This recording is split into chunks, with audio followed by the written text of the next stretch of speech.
আসসালামু আলাইকুম ভিউয়ার্স, চলে এলাম মায়ের রান্নাঘরে আমি চ্যানেল থেকে। আমি রোকসানা, সম্পূর্ণ নতুন একটি এপিসোড নিয়ে। আচ্ছা, ফুলকপি তো শীতকালে অনেকে অনেকভাবে খেয়ে থাকেন। আমাদের মতো করে এভাবে একবার খেয়ে দেখুন না। শুধু ফুলকপিটা মেখে ভাত খেয়ে আঙুল চাটতে থাকবেন।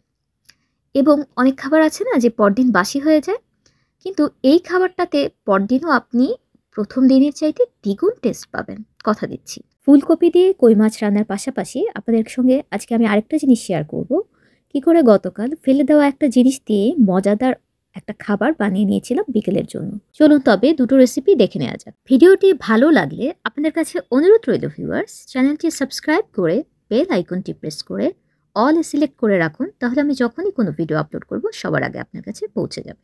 কই মাছের রেসিপিটি শুরু করবার আগে আমরা এটাকে কি করে প্রসেস করে রেখেছিলাম সেটা একটু দেখিয়ে দিচ্ছি আপনাদের। দেখুন, এটা ৩ দিন আগে আনা কই মাছ। সেটাকে আমরা কেটে ধুয়ে ভালো করে পরিষ্কার করে এইরকম করে ছুরির সাহায্যে একটু কেটে হলুদ লবণ মাখিয়ে তারপর দেখুন আমরা কিভাবে প্যানটাকে রেডি করছি মাছ ভাজার জন্য, নয়তো কিন্তু মাছটা সুন্দরভাবে পাতিল থেকে উঠতে চাইবে না। কড়াইটাতেই চুলার আঁচটা হাই হিটে রেখে তেলটাকে আগে গরম করে নেবেন। খুন্তি দিয়ে এপাশে ওপাশে তেলটাকে লাগিয়ে নেবেন। এই তো আপনার প্যানটা রেডি হয়ে গেল। এবারে মাছগুলো দিয়ে দিন। এক পাশটা ভাজা হয়ে গেলে তারপর উল্টে দেবেন, আরেকটা পাশও এভাবে হালকা করে ভেজে নেবেন। এভাবে একে একে সবগুলো মাছ আমরা ভেজে এইরকম রেডি করে নিয়েছিলাম। ভাজা শেষে ঠান্ডা করে নর্মাল ফ্রিজে শীতের সময় 10 থেকে 12 দিন যে কোনো একটা এয়ার টাইট বক্সে রেখে দেবেন। এভাবে খেতে পারেন। চাইলে আপনার ডিপ ফ্রিজেও আরও অনেক দিন বেশি সময় রেখে খেতে পারেন। এরকম যদি মাছটা রাখেন তাহলে একদম তাজা মাছের যেই স্বাদ সেই স্বাদটাই পাবেন। আর তাছাড়া আপনার রান্নার প্রসেসটাও অনেক সহজ হয়ে যাবে। শুরুতেই আমরা আগে ফুলকপিগুলো ভেজে নেব। তার জন্য এখানে আগে তেল দিয়ে প্যানটা রেডি করে নিলাম, আর সামান্য একটু হলুদ লবণ দিয়ে ফুলকপিগুলোকে আগে ভেজে নিচ্ছি।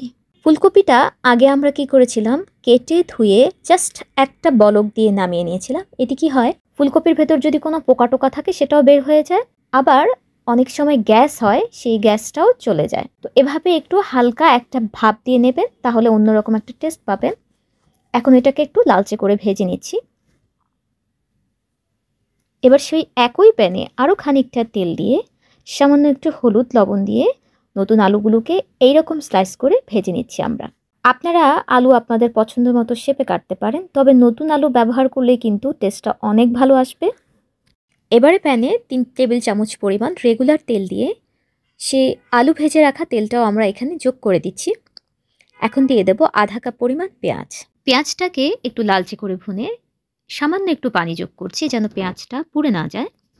এখন আদা বাটা দিচ্ছি চা চামচের 4 ভাগের 1 ভাগ, জিরা বাটা আধা চা চামচ, রসুন বাটা 1 চা চামচ, ধনে গুঁড়া 1 চা চামচ।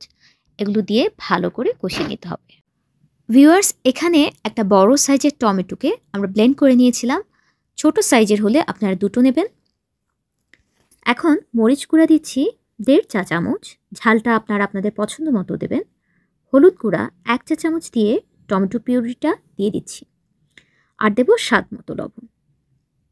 খুব ভালো করে ভুনতে হবে। এখন এটাকে যত ভালো করে ভুনবেন ফুলকপির স্বাদটা কিন্তু ততটাই বেশি পাবেন।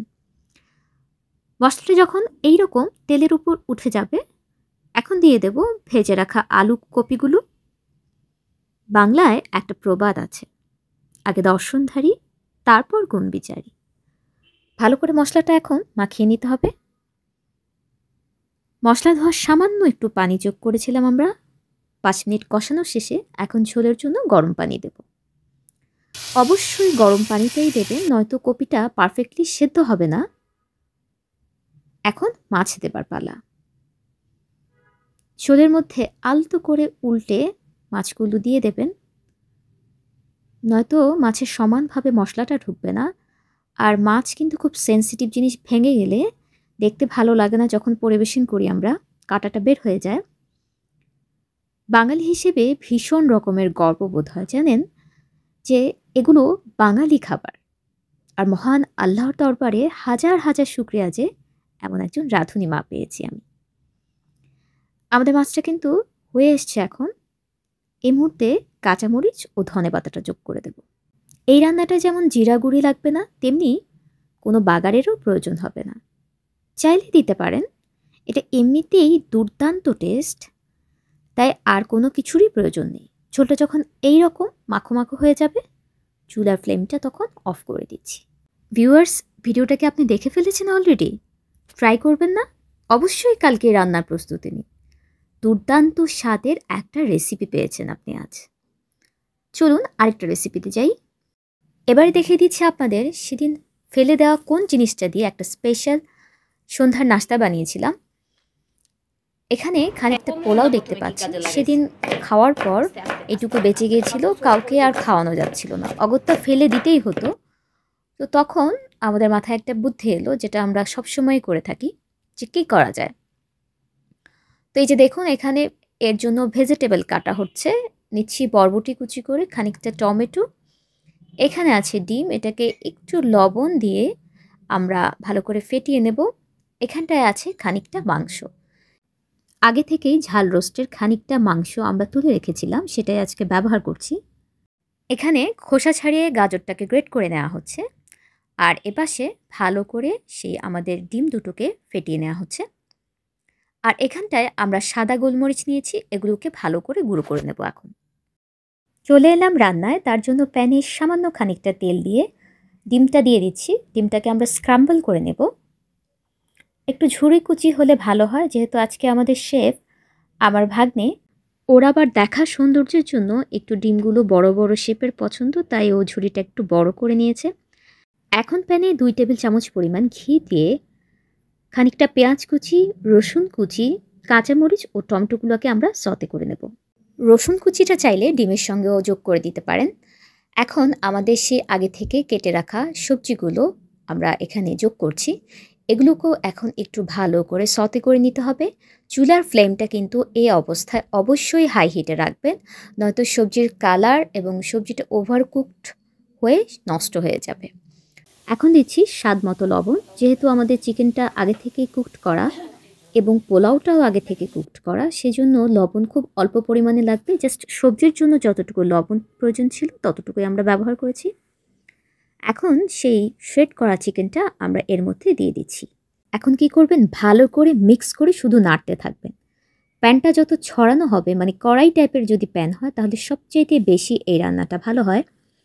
এখন আমরা এতে 1/2 চা চামচ পরিমাণ চিকেন পাউডার অ্যাড করছি। এটা হালাল, যে কোনো বড় সুপার শপেই এটা পেয়ে যাবেন, তবে এটা অপশনাল, চাইলে নাও দিতে পারেন। বহুবার আমরা এই রেসিপি করেছি চিকেন পাউডার ছাড়া, দুর্দান্ত টেস্ট এসেছে। এখন দিচ্ছি 3 চা চামচ পরিমাণ টমেটো ক্যাচাপ।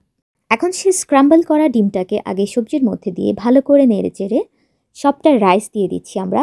এখন রাইসটাকে ভালো করে নেড়ে চেড়ে মিলিয়ে নিতে হবে। এবার 1/2 চা চামচ চিকেন পাউডার আবার যোগ করছি। দুবার দেওয়ার একটা কারণ আছে, এতে ফ্লেভারটা স্ট্রং থাকে, শেষের দিকে যদি অ্যাড করেন খানিকটা। এখন দিচ্ছি 1/2 চা চামচ পরিমাণ চিনি, অবশ্যই খানিকটা চিনি ব্যবহার করতে হবে। 1/2 চা চামচ গোলমরিচ গুঁড়া দিয়ে দিলাম, আর দিলাম 2 চা চামচ পরিমাণ সয়া সস। ভিউয়ার্স, আপনাদেরকে একটা ব্যাপার বলে রাখি, চিকেনটা এই রকম রান্না করা চিকেনের পরিবর্তে যদি ফ্রেশ চিকেন ব্যবহার করেন, তাহলে ফ্রাইড রাইসের যে হুবহু টেস্ট সেটা কিন্তু আপনি পাবেন।